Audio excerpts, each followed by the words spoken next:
In June 2026, a single week brought an attempted murder charge, armed guards firing into a crowd, and a massive police manhunt.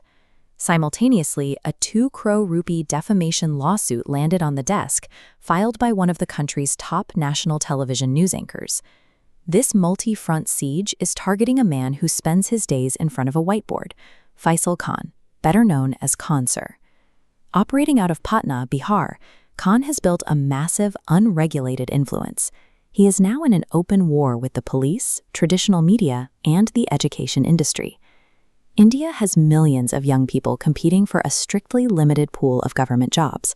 That pressure frequently boils over when systemic failures occur, like the massive paper leak that compromised the 2026 NEET medical entrance exams. With faith in state-run testing at an all-time low, students are abandoning traditional classrooms. A 10 rupee data pack and a smartphone now provide the high-energy, relatable coaching that legacy institutions have failed to deliver for decades. This chart shows how Khan Sir's subscriber growth compares to traditional educational institutions. His reach has climbed at a rate that outpaces legacy schools, now exceeding 21 million subscribers on YouTube alone. This rapid growth has changed the dynamic of the industry. Khan has transitioned from a digital tutor into a central figure with the power to sway millions of students. Khan Sir relies on a relatable, humorous, and localized style of instruction. To rural and middle-class aspirants who feel ignored by the elite establishment, he has become a symbol of their own aspirations. We saw the physical weight of that influence in January 2022. Frustrations over railway job exams spilled from the internet into the streets as aspirants began physically occupying train stations. The protests escalated until train cars were set on fire and railway property was destroyed. Police registered criminal complaints against Khan Sir and several other educators, accusing them of orchestrating and inciting the mob. This week demonstrated that a star teacher's digital instruction can translate directly into physical destruction at a railway platform. That power extends far beyond YouTube. On the physical streets of Patna, his business empire, Khan Global Studies, operates in an intensely saturated offline coaching market. The competition for enrollment fees is fierce.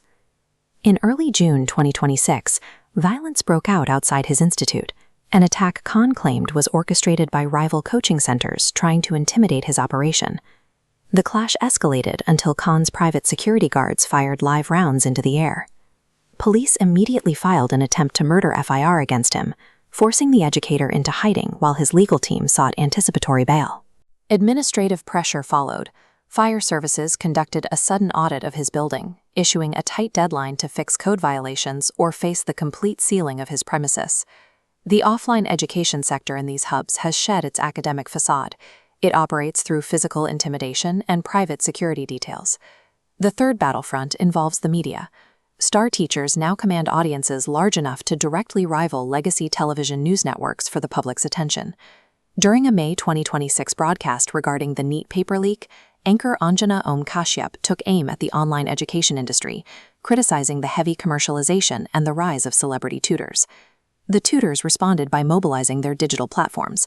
Khan Sir and his peers launched a coordinated campaign against the anchor, calling her a broker and her network a fake news shop. Kashyap responded in the courts, filing a 2 crore rupee civil defamation suit against Khan and other digital creators, seeking immediate takedowns of the offending videos. Legacy media outlets are now in a direct fight for public trust, viewing these independent tutors as a permanent disruption to their monopoly on information. The sudden pile-up of lawsuits and police audits suggests a systematic pushback. The establishment is reacting to an unregulated power center that has grown too large to ignore. A clampdown is beginning. Following the recent violence, the Bihar government announced it is drafting strict new policies designed to formally regulate these coaching institutes. Simultaneously, the defamation case in the Delhi High Court will determine exactly how digital educators are allowed to use their massive megaphones against their critics. As long as India's education system produces millions of desperate job seekers and compromised exams, students will continue searching for their own independent gurus. But the unregulated era that birthed them is now facing the full weight of the law.